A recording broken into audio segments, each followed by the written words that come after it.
The action potential is an electrical signal created by the flow of ions across the cell membrane, specifically sodium and potassium ions. As ions flow in and out of the cell through ion channels, the voltage difference across the membrane will change. This can be measured with an electrode with the tip placed inside the neuron. When you do that, here's an image of what you'll see. But before we talk about the action potential, we need to talk about the resting state of the neuron. Neurons have a much larger concentration of potassium ions inside compared to the extracellular environment. Sodium ions are the opposite. There are more of them outside the neuron. One image to help you remember this is to imagine bananas floating in an ocean. Bananas are the neurons, rich in potassium, and the salty ocean water is the extracellular environment, high in sodium and chloride. This difference in ion concentration inside versus outside the cell is maintained by protein pumps in the neuron's cell membrane, especially one called the sodium-potassium pump, which uses energy to simultaneously move sodium ions out and potassium ions into the neuron. The voltage across the membrane at rest is approximately -70 millivolts, meaning that there are more positive charges outside the cell than inside. Remember how ion channels can be open, allowing ions to flow, or closed? Here, we're showing sodium and potassium channels that are closed in the resting state. These channels have an important property, which is that they're voltage gated, meaning that they open depending on the voltage across the membrane. In this case, sodium channels will open if the membrane voltage becomes less negative, around -55 millivolts. That value is the threshold for triggering an action potential.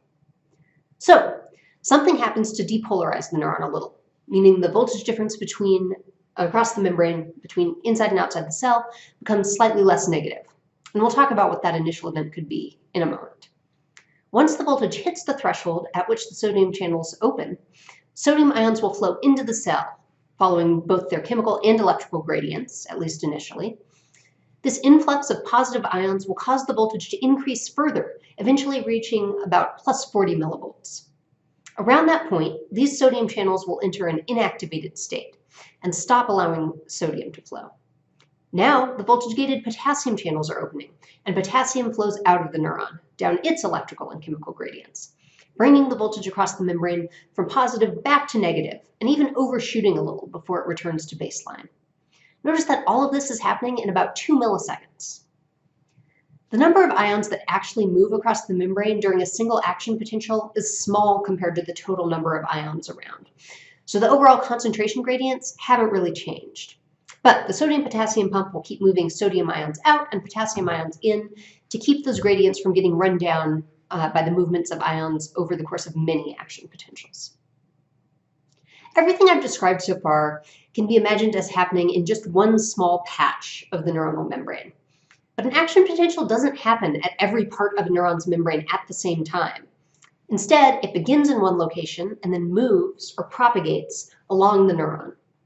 Sodium ions that got into the cell at one location will diffuse to the nearby membrane, causing voltage-gated sodium channels in that new location to open and starting the whole cycle over again at that location, then propagating to the next segment of membrane and the next, etc., etc. Some key properties of the action potential to note are, first of all, it's all or none. Once an action potential is triggered, it always looks the same in a particular neuron, whether the input that triggered it was just barely enough to reach threshold or much stronger. 2, action potentials begin in a trigger zone, often located where the axon meets the body of the neuron. This trigger zone has the lowest threshold for action potential generation due to an especially high density of voltage-gated sodium channels, which initiate the action potential cycle. 3, there's a refractory period. This means that for a brief period during and just after an action potential, the neuron can't fire another action potential. This is due to inactivation of the voltage-gated sodium channels.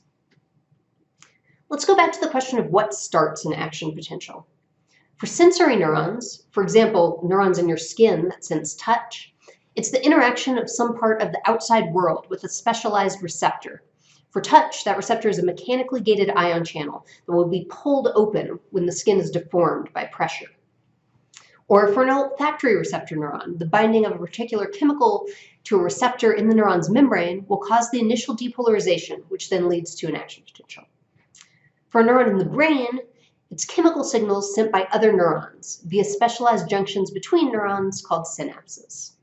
Chemical synaptic transmission and how it works will be the subject of our next series of videos.